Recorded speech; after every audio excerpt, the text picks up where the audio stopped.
This episode of the Let's Talk Yoga podcast is brought to you by my upcoming 300-hour yoga teacher training. I know it's not easy to find a training or a teacher who feels like home. Far too many yoga teachers like us spend hundreds and perhaps thousands of dollars in trainings only to feel more confused and lost and lonely at the end of these trainings. That's why I'm excited to invite you to my upcoming free teacher training masterclass, where I'll walk you through what to expect in my teacher training, especially in Module 1 and 2. Module 1 is Unleashing the Power and Potential of Restorative Yoga, and Module 2 is Pranayama Teacher Training. You could do these as immersions, or you could do them as teachers looking to deepen your practice and your teaching. In this free masterclass, you'll get to practice, ask questions, preview the syllabus, get a free workbook, experience what it feels like to work with me, and an added bonus, heavy discounts for anyone who shows up live for this masterclass.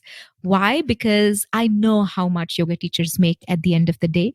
So if this sounds exciting and interesting for you, just grab the link to sign up. You can find it in the show notes or on my website or wherever you connect with me.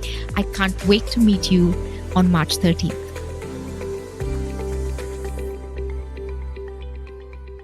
Hi, everyone. Welcome to episode 30 of the Let's Talk Yoga podcast. Today's episode is so timely. You probably already know that 2 modules of my upcoming 300-hour yoga teacher training are open for enrollments. Module 1 is restorative yoga and Module 2 is all things pranayama. Pranayama has always been intriguing to me, but it became more of a mission to really study this and share this with the world. After my mother's passing a couple of years ago, she had a certain degenerative lung condition in which her lungs eventually failed, and she was pretty young. And breathing is something we take so much for granted, right? And but for her, it was such a luxury, and her struggle kind of renews my dedication to sharing these tools of pranayama as well as other things in yoga with all of you through this podcast and other trainings. My guest today is Dr. Sundar Balasubramanian, a researcher at the Medical University of South Carolina studying cancer biology and yoga. His research provides evidence for how pranayama could promote well-being in health and disease. Dr. Sundar is a member of the International Association of Yoga Therapists and the Integral Yoga Teachers Association, and he's also a certified yoga therapist. He's the founder and director of the PranaScience Institute and was the speaker at TEDx Charleston in 2015. He's published numerous articles and books, including PranaScience, Decoding Yoga Breathing, and Mind Your Breathing, a yogi's handbook with 37 pranayama exercises. In this episode, we chat about pranayama and breathing and how the two are linked, new age research that's coming out in this industry, simple ways to incorporate pranayama into your daily life, women doing pranayama, pregnant women doing pranayama, what is prana, and there's just so much more we go into, including how to measure success in a pranayama practice. So before I let you listen to this interview, I just want to remind you, please remember to rate, review, and subscribe to this podcast. It always means a lot when you do. Enjoy this week's conversation with Dr. Sundar. Hi, my name is Arundhati, and you're listening to the Let's Talk Yoga podcast.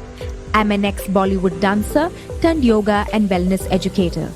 I've built a 6-figure business as an immigrant, woman of color yoga teacher with no business background, no handstands, pure instinct, and the free information found on Google.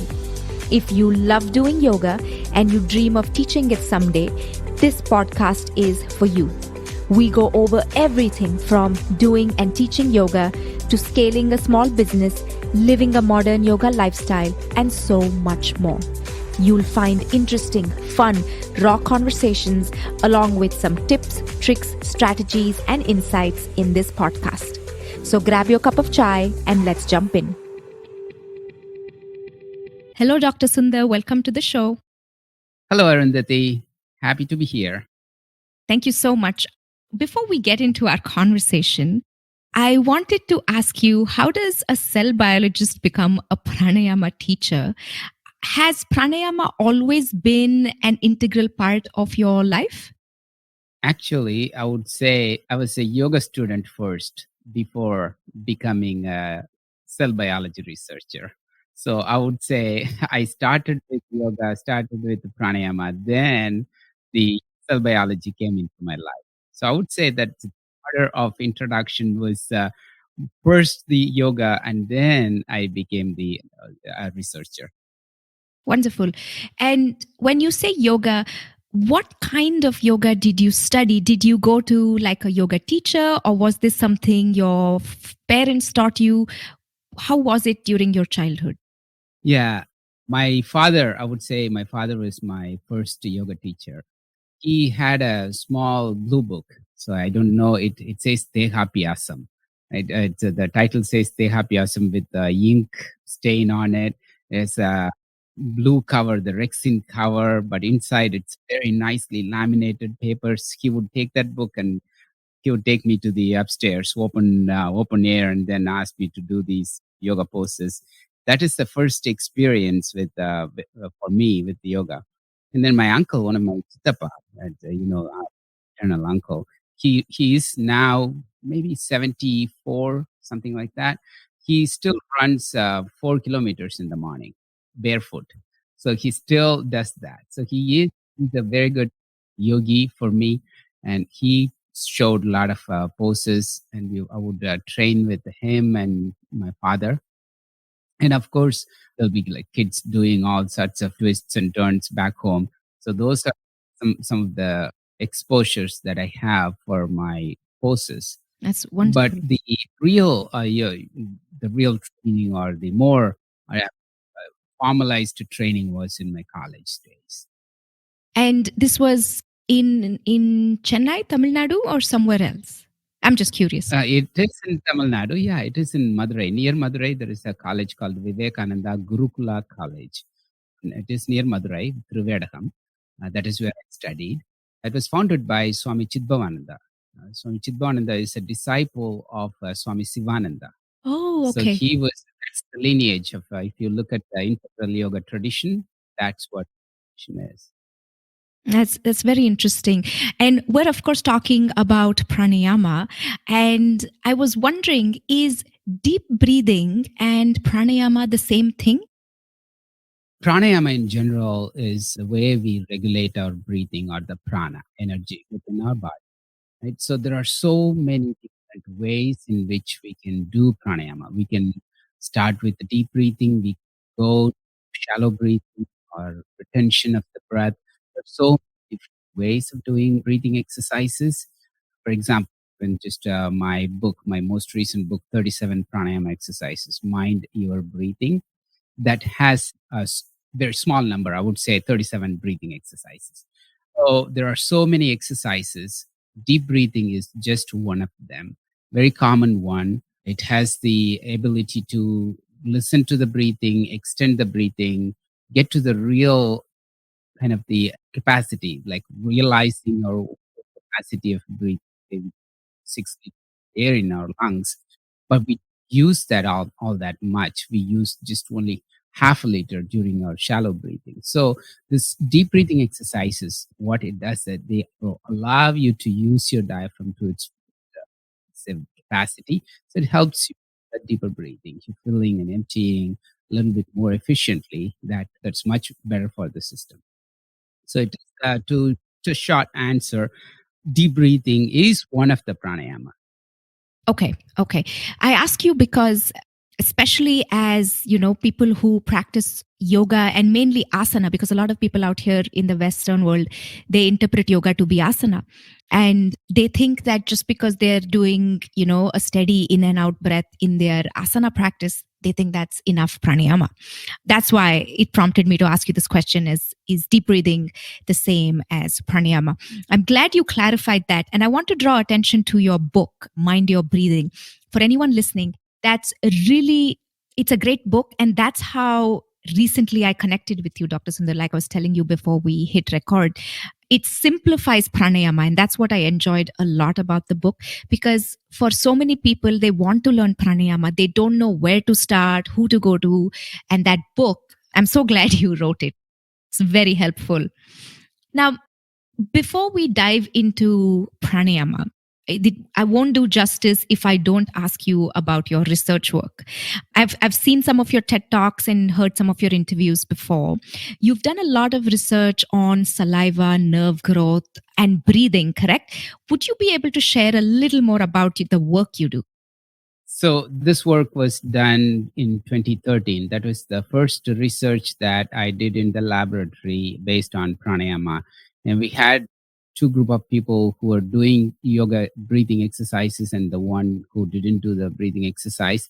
We were so interested in looking at biochemical changes within the system. There are so many ways one can study pranayama. People earlier were looking at how the heart rate changes or how the blood pressure changes. Those are the initial studies. Then people were looking at the changes in the EEG, like in the brain wave pattern, or even more advanced studies, MRI studies, fMRI, functional magnetic resonance imaging studies showed different changes in the activity of specific regions within the brain. Those are type of studies that were done.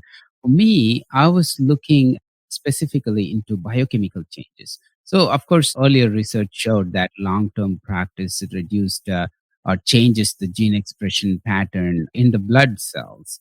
But I was looking more into that acute changes.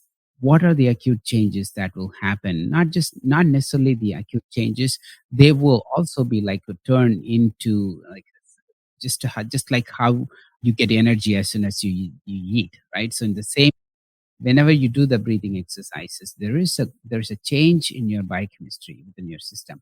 How do we measure it? And people may not like poking needles like every 10 minutes, 20 minutes. So I looked at the salivary proteins as a biomarker, as a source of biomarker, because saliva is one of the evolutionarily conserved biological fluid. It reflects a lot of changes. People have shown thousands of proteins that change during disease pathogenesis or during normal growth and development. See infants like drool is an active way of during the active developmental stages, right? So that is a very clear indication. It's not just known in the modern biology, it is also in the ancient traditions. If you look into some of the Siddha traditions, the literature, they would refer to the secretion, the salivary secretion. Say, for example, siddhas like Idaikata Chitta. Idaikata Chitta. I consider Siddha or the Siddhas as one of as the ancient scientists. They know they knew a lot of things that are going on inside the system and outside. The Idekada referred to saliva as milk, and it is considered to be something that is giving you energy, making you very strong. You can even kick the death away. That is the way that they refer. So Oh, wow. some other Siddha tradition refers to as honey or nectar. So this is very, very relevant to my biological questioning, how these molecules are present in the saliva. It is not just the salivary proteins that are secreted by the salivary glands, the major or the minor salivary glands. There are so many glands within the entire system, like the sinuses, the membranes of the sinuses. They all can drain into saliva. The salivary flow contains all the other glands and their secretions. So one can look at the changes in the salivary proteins as a way of response, neuronal response. We see something, we smell something, that is expressed in salivary changes, right? So we smell a piece of pizza, you immediately salivate, right? So in the same way, so what happens? What are the different proteins that are changing in that system? So though, in the same way, if you look into saliva, this is also one of the expressions of the relaxation response. Say when the parasympathetic nervous system is active, first response is salivation. Then you also have lacrimation. urination, digestion, defecation, lactation. Everything can be stimulated when you change the parasympathetic activation or when you improve the parasympathetic activation. How do we do that? Pranayama. Change the breathing. You'll be able to stimulate that system. And one expression is saliva. So when you look at saliva, measure things in that saliva, then you can correlate that with activation of the systems, different systems. So that's how I started looking at the changes in the salivary proteins. Of course, nerve growth factor is one of them, and similar proteins, the brain-derived neurotrophic factor, are proteins that are responsible for our immune response. Types of immunoglobulins, they are stimulated. The immunoglobulins, they can be part of our natural or the innate immune response. They also can be acquired immune response. Interestingly, in last July, there was a paper published in Science about the different types of immunoglobulin molecules that they identified in people that were having COVID-19. So, what of the about 50 different immunoglobulin genes, they found like 10 of them were predominantly used by the immune system, by either people from Taiwan or UK or China. So, what we found was that two of the immunoglobulin genes are expressed with these breathing exercises. So I put out an e-letter in that magazine, in that article. So it is there and as a response to that article. So this brings you that the relaxation response can be an easy way to stimulate the same type of immunoglobulins. Of course, it will be different for different antigens, but the genes that are those type of genes can be stimulated with your relaxation response.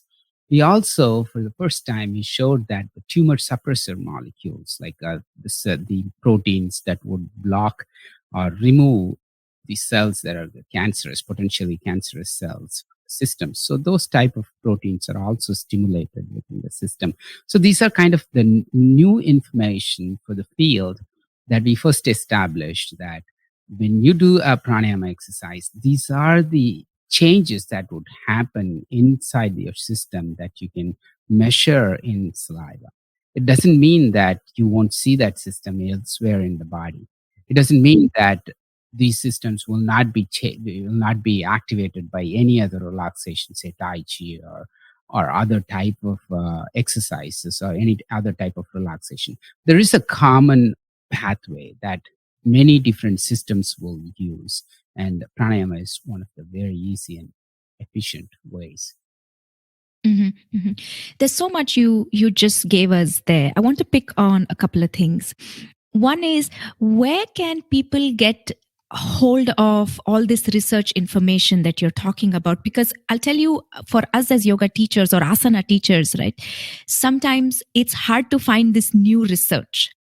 Where can someone go to read more about all of this benefits of pranayama that or salivary gland stimulation that you're Yeah, talking about? definitely. If you go to PubMed.com, it's of course the National Center for Biological Information. So this is kind of a large collection of articles, research papers that are published on a daily basis, there are thousands of research journals that are being published, and you can search on specific keywords. Say, for example, you can search for pranayama.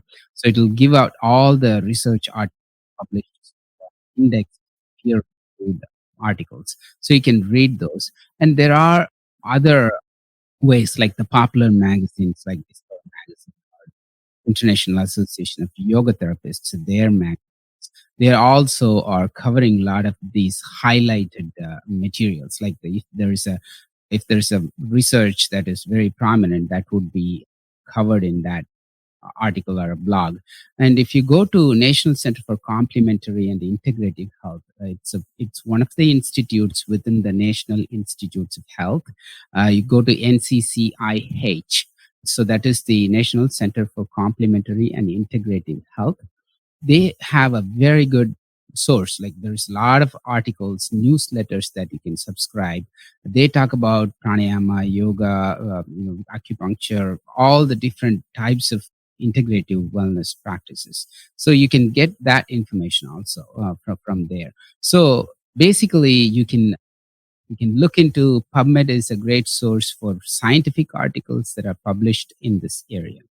And for our research, so everything that we published, we are doing, you can find them on my website, PranaScience.com. And we also have like a lot of other YouTube channels, a lot of videos. You can follow me on Facebook, Twitter, Instagram, whatever, right? So you can follow our research also. That's wonderful. I'm so glad you mentioned all these resources. I'll link to them in the show notes. So anyone listening who wants to go and check out all this research on their own, they can navigate to it. There's another thing there are two other things you spoke about, which I want to ask you. One is about your study of cancer biology and pranayama. Have you, for someone who's had cancer or is in remission, does the practice of pranayama help? And if yes, how? The diagnosis or treatment of cancer in itself poses a lot of challenges, right? It brings about a lot of stress, anxiety, other psychological challenges in those people. So survivorship has a lot of issues associated with it. One can use several methods to kind of cope up with the diagnosis or the treatment side effects. Here, what we are trying to do is use pranayama, because this has two. This is a two-pronged approach. One side, this can address your physical changes, biochemical changes in the body. On the other side, it can change the mind. It can approach the mind. So both sides, it will be very, very helpful for anyone who's undergoing the experience of cancer treatment or during the survivorship. Anytime during the survivorship, this is a great tool. We have done some quality improvement studies with the caregivers and cancer patients from Hope Lodge, which is run by the American Cancer Society, and we collected information on how they like it, what type of changes that they feel, what do they expect, what they want to address in the cancer journey. So people, they want to feel like their mood is dull, they want to improve their relaxation, their stress, appetite, pain, ability to breathe. All these things are shown to be improved by these mere like 20 minutes breathing exercise. So this is an opportunity to understand that breathing exercises are really, kind of potentially useful in addressing these issues.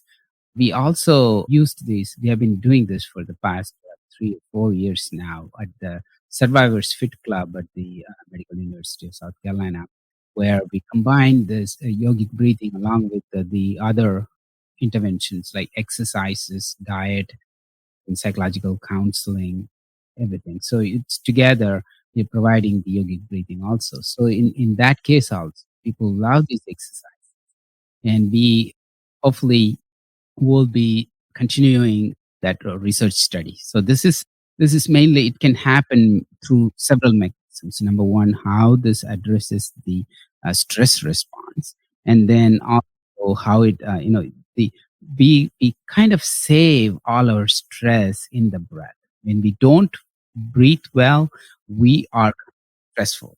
So the stress is kind of saved in our breath or in shallow breath. When we take normal breaths, deeper breaths, we will be able to reduce that stress. So we're very, very evident. So this is that's why it is useful in many different experiences. It's both physical and in the emotional systems.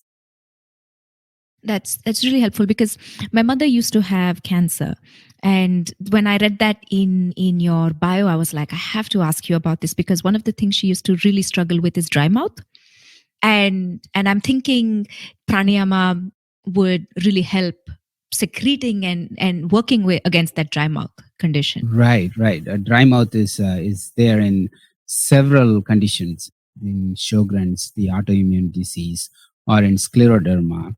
in any other autoimmune diseases, in stressful conditions, in prolonged stress, head and neck cancer, where the salivary gland cells are affected by radiation. So these are all the places, even just on a daily basis, if you think that you're going for an interview or a meeting, you the dry mouth, right? Before a speech, right? So these are all the stress responses. In those times, the same common mechanism can be useful. It all goes through the breath. So if you anticipate that you're going to go through some stress response early on, do some breathing exercise and see how you are able to maintain a good level of salivary flow. And of course, the salivary gland cells will take longer time to rebuild after radiation mediated kind of injury. Same time, you will be able to kind of manage that or recover a little bit quicker or reduce the damage if you are able to start these exercises early.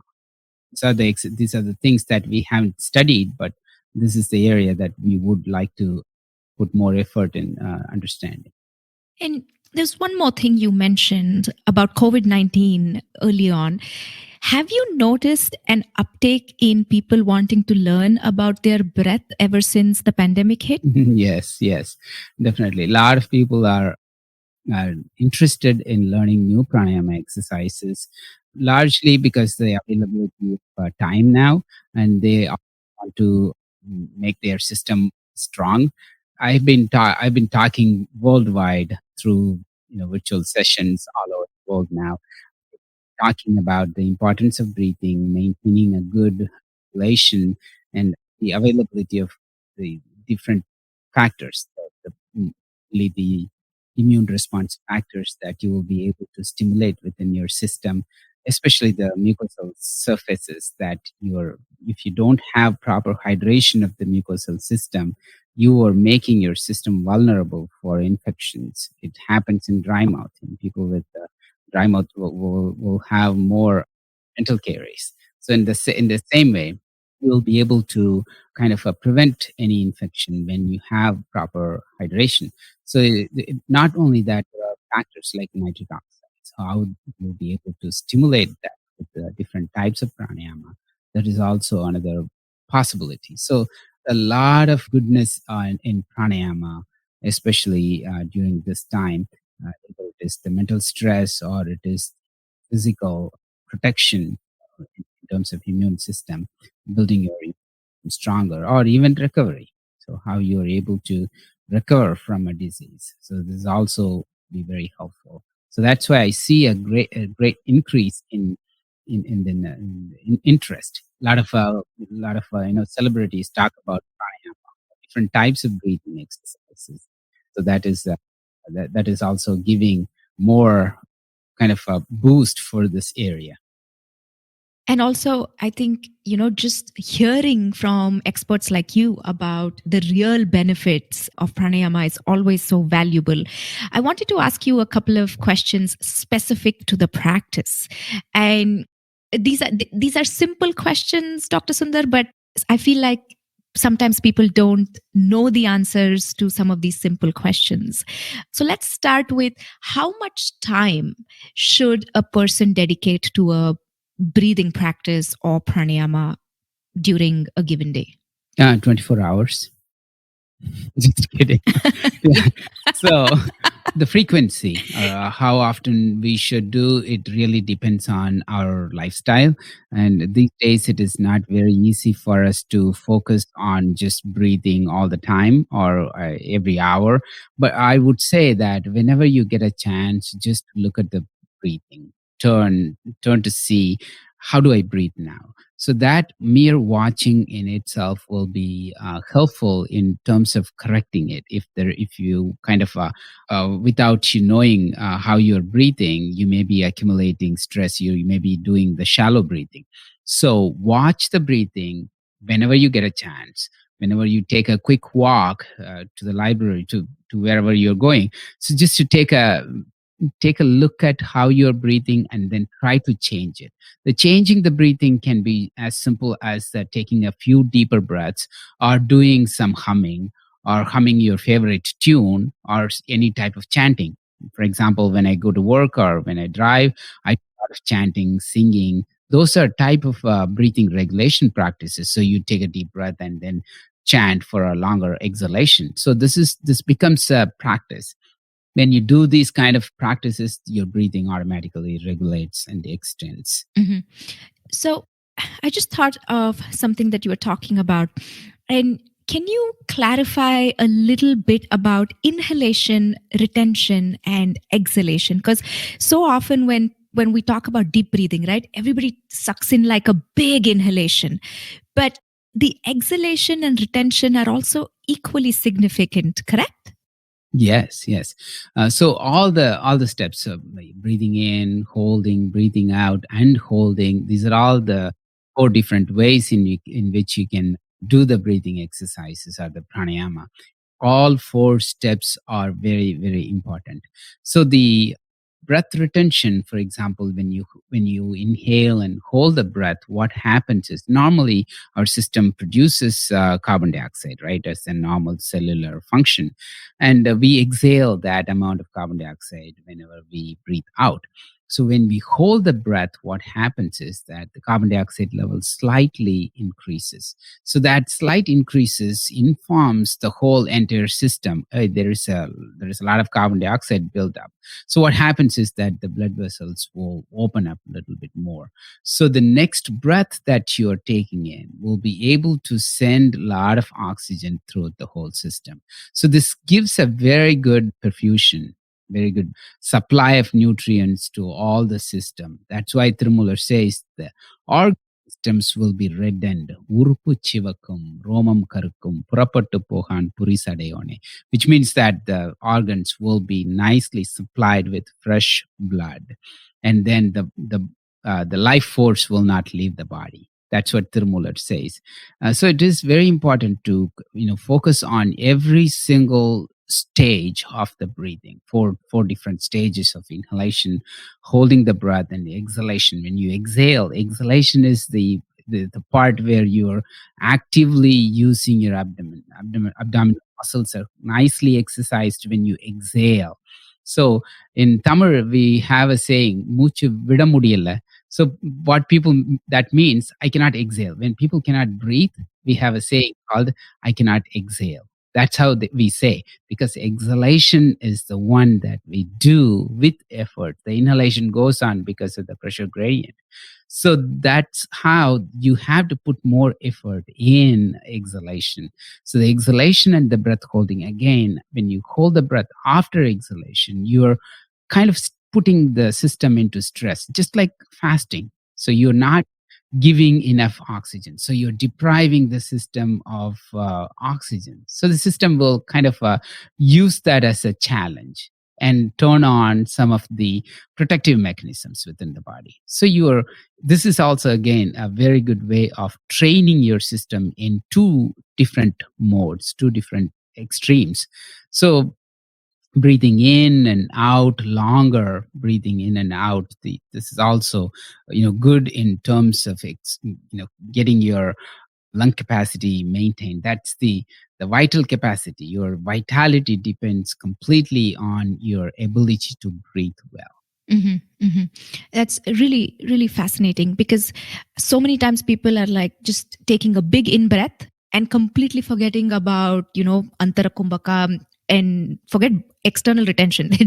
It's only about the inhalation. So I'm glad you spoke about that. So that brings me to another question. What about, say, pregnant women practicing pranayama? Is pranayama suitable for them? Yes, yes, definitely.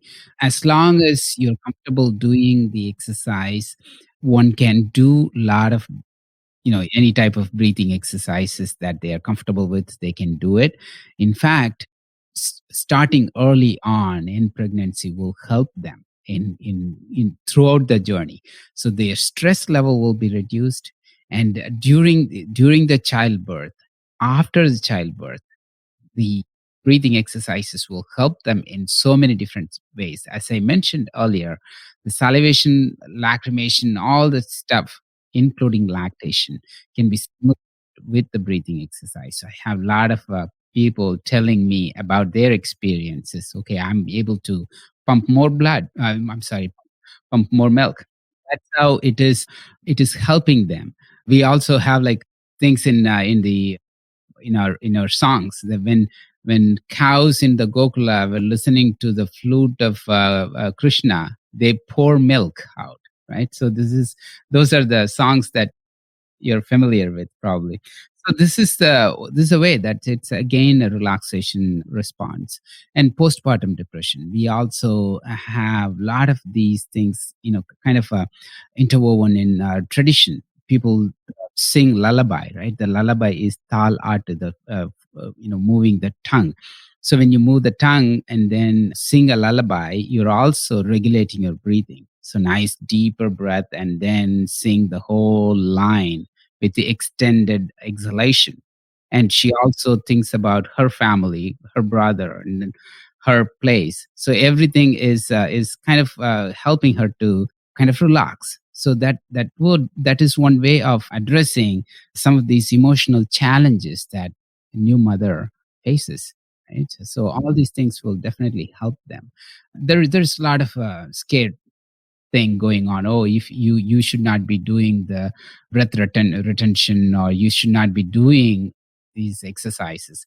I don't think it's a problem. So as long as you're feeling comfortable, you can definitely do pranayama. That's wonderful. I've read about how it helps, young mothers with lactation, and the oxygen content is more. And so it's really, a lot of times people don't try it just because it's new and it's foreign, and they just don't do it. But it's really helpful. Or it's too old. Oh, yeah, that too. Actually, that's probably on top of the list. And I've taught a lot of pregnant women asana and simple breathing practices, and it definitely helps them, especially their mind. It's really, really beneficial. I have another question about Kapalabhati. And this is specifically about women doing Kapalabhati. Now, different schools of yoga have some conflicting information.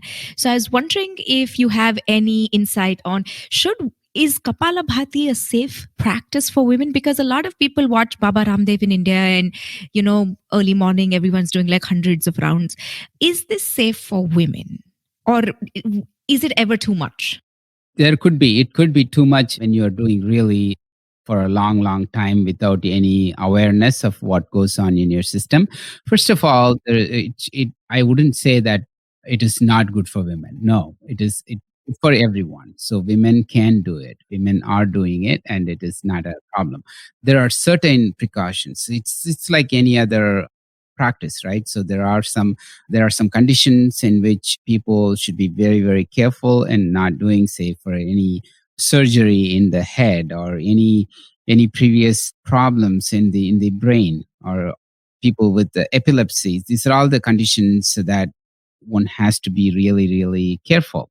But at the same time, it's like it is going to be changing the carbon dioxide level in the brain. So people have shown that how it changes the blood flow in the brain.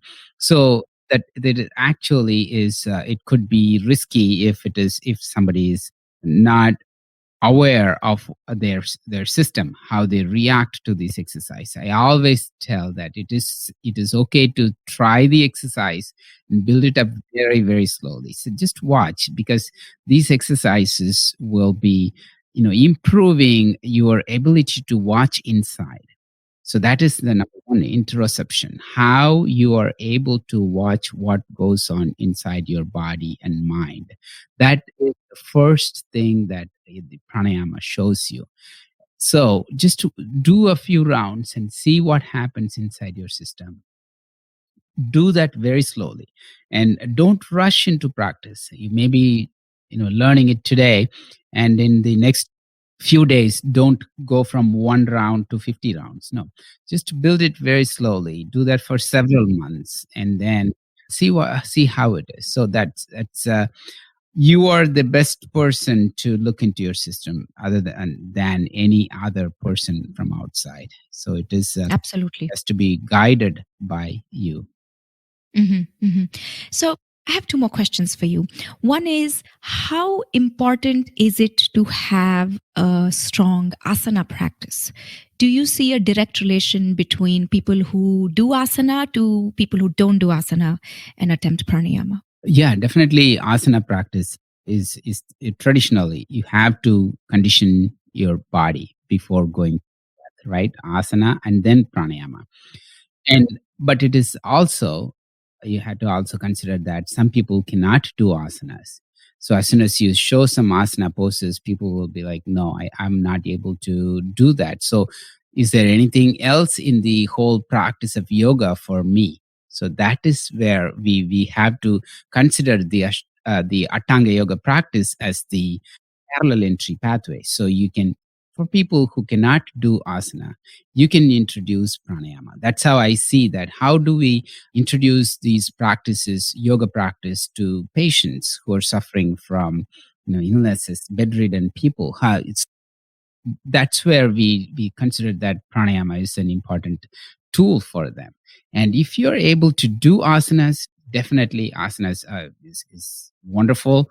It helps improving the exercises that you give to the physical system is really, really important for the prana to flow. So definitely asanas are important when you can do it. Mhm. I should have probably asked you this question right at the start of this conversation. How would you define prana? Prana is the energy. It's basically the energy that you take in or flows inside you through the breath. So the prana is the energy, that's the vitality that is flowing inside you. And you are kind of nourishing that with the breath that you take from inside. So it is the energy, the vital energy is the prana. It is not just the breath. Hmm. Hmm. I I've always referred to it as vital energy. Sometimes in these conversations, I realize that some people may not know what prana is. I have one final question for you, and this is something that I've tried to understand myself. How do you measure success in pranayama?